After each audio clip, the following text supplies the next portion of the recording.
Welcome to Sib Spot. Today's Reddit stories are from IDontWorkHereLady. Our first story is by Columbia Songbird. Wedding shopping equals stocking shelves. I was shopping for wedding decor at a craft store, picking what I wanted for centerpieces, putting things back that didn't quite fit the vibe. And all of a sudden, I feel like I'm being glared at. I am. A woman is scowling at me, and I realize she's been talking at me. Sorry, what? There's broken glass over there. I thought she was warning me or something. Okay, I'll be careful. More glaring. Well, aren't you going to clean it up? She thinks I broke it, maybe? No, I didn't break it or even see it break. It shouldn't matter. You should clean it up. And she gestures at the lanyard around my neck. It's important to note my lanyard is definitely car keys. It's hot pink. Has a ridiculous stuffed animal keychain. There are car keys. And a bedazzled pepper spray. I'm not wearing anything remotely similar to the employee's dress code. I'm wearing a sundress and sandals. Most employees wear khakis with a green shirt or apron. And a name tag. I tell her, "Oh, these are my car keys. I don't work here." "But I just watched you stocking the shelves." "Yes, I was putting these back because they don't match my wedding theme." I can't tell if she's doubling down or giving up, but she tells me she's going to go find a manager to deal with me. I saw her speaking to a manager, but they never approached me because I was not their employee. I have read so many stories where a Karen goes to get the manager and the manager will actually walk up to the person in question, like this lady here in the sundress, the customer, and then tell the Karen they don't work here. This right here, this manager handled it properly. You can tell from a distance that's not your employee. This person can tell from a long ways away. They don't work here and I'm not going to go bother them. It kind of solidifies my position that a lot of people just like drama. Like, if all these stories where the manager comes walking up to the customer are true, they're doing it just to have a bit more drama in their lives. There's no need to walk up to them. Our next story is by Kevin J. Bond. I don't work here, but I guess actually I can help you with your car problem. This is one of those nice stories to hear. So I was at Ross the other day looking for candles. I was crouched down, sniffing away, trying to find the perfect one with my earbuds in, very much in my own world. A couple comes up behind me, and I hear them say, "Hey, do you have jumper cables?" To which I totally ignore because I assume there was a real staff member nearby. She persists and more forcefully lets out an, "Excuse me, do you sell jumper cables?" And I realize she's addressing me. Lord knows why. I'm wearing jeans and a hoodie with my hood up. I look up at her and she asks, "Do you work here?" And I tell her that I do not. She apologizes for the mistake and I go back to candle hunting. It dawns on me that I had just been there 3 days ago looking for jumper cables myself, and they did not have them. I did, however, find them at a store in the same strip mall at a great price. I decided to take pity on her and get up to go follow them and give her my advice. From a distance, I can hear them talking about how even if they found jumper cables, they couldn't jump their BMW X5 because the battery is in the trunk. What a coincidence! You'll never guess what car I needed jumper cables for. So I interrupt them and tell her, "So, no, I still do not work here, but I did exactly what you guys are trying to do. Sorry for eavesdropping, but you can get 16-foot jumper cables for $12 down at Coastal Farm and Ranch. Also, there are terminals in the engine compartment where you can jumpstart an X5 from the front, if you need." They're kind of astonished, but pleased. Given that they didn't know about the jumper terminals in the front, they needed some help. As the newly minted Ross Employee of the Month, I told them that after we check out, to meet me in the parking lot and I would show them exactly where these things are on my car. They were so elated for my assistance. Still, I don't work here, lady. I love feel-good stories on occasion. It's one of those things that's just like faith in humanity is restored. I watch some of those videos on YouTube too. People helping cats and dogs out in the world and helping people and being kind. This triggered a memory for me of a story that I'd like to share, actually. It's not an I don't work here lady, but really quick. When I was quite young, my grandmother and my brothers and I were driving in Canada. We'd crossed the border from New York, and we were looking for this place, and we couldn't find it. It was a hotel we needed to go to, and we were lost. This was really before the time when we had cell phones. We were trying to find this hotel. My parents had driven in a different vehicle and were already at the hotel, and my grandmother and my brothers and I were lost. And we decided to stop at a Pizza Hut and get some food. It was quite late. It was like 8 or 9 o'clock at night.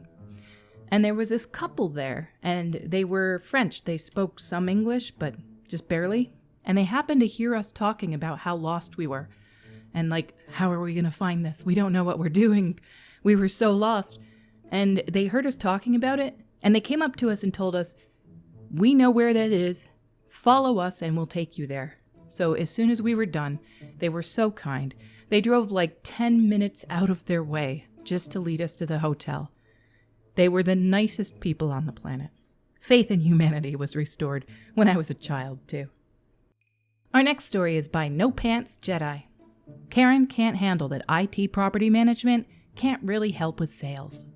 So technically, I do work there, but I work in IT support for the company in question, not customer facing at all. So yes, I'll be polite and possibly point you in the right direction.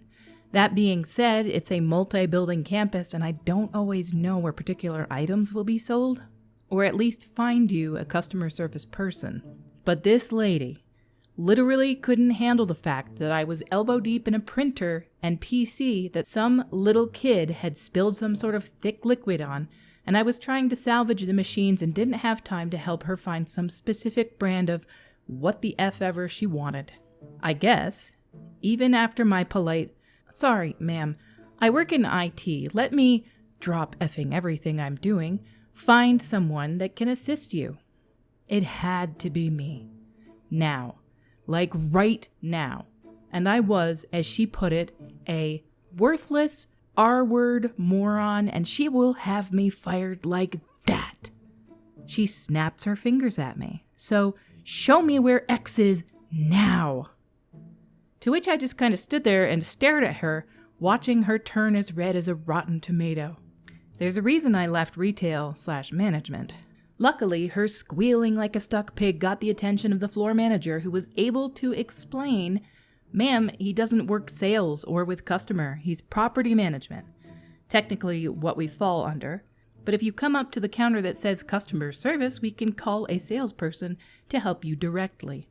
Karen and her husband waddled away, with her shooting me another glance like she meant to be menacing, but really just made her look constipated. I thanked the manager and got back to my actual job, which thankfully I was able to Frankenstein the printer PC for now, and it lives. If you've ever worked in IT, that's something that's a joy too. When something that's dead comes back to life, that's how happy you feel. But also, the mention of her just looking constipated kind of leads into the next story very slightly, which is by Foreign Belt 8761. Do you know where the suppositories are? Today I had an early morning dental appointment to get a routine cleaning. Knowing I was going to get drops of water and bits of the special toothpaste spattered all over me, the new dental hygienist asks me to operate Mr. Thirsty all by myself. I didn't take any special care with my appearance. Hair in a ponytail, no makeup, t-shirt, jeans, Crocs, and I was out the door. Grateful to have had an uneventful visit to the dentist, I decided to stop at Target on my way home. In one aisle, I stood with my cart half full, contemplating brand options. A woman rushing past me stopped abruptly, turned and said, "Do you know where the hairbrushes are?" Happy to be helpful, I said I thought they were over that way, this side of the pharmacy. The lady said thanks and quickly explained that Target she usually shopped at seemed to be laid out differently from this one. I started to empathize by saying that, although I shopped here regularly, it was occasionally hard for me to remember where things were too, as the store had recently been remodeled and rearranged slightly. But she had already disappeared around the next aisle. After another minute's contemplation, I made my choice. I put the unwanted items back and was turning to put it in my cart when I heard a soft, "Excuse me." "Do you know where the suppositories are?"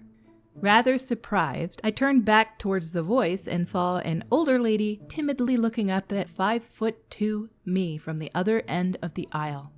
Not wanting to cause her any embarrassment with further questions, I said, "Did you try the pharmacy area?" She shook her head no, and I firmly said, "That's where I'd try."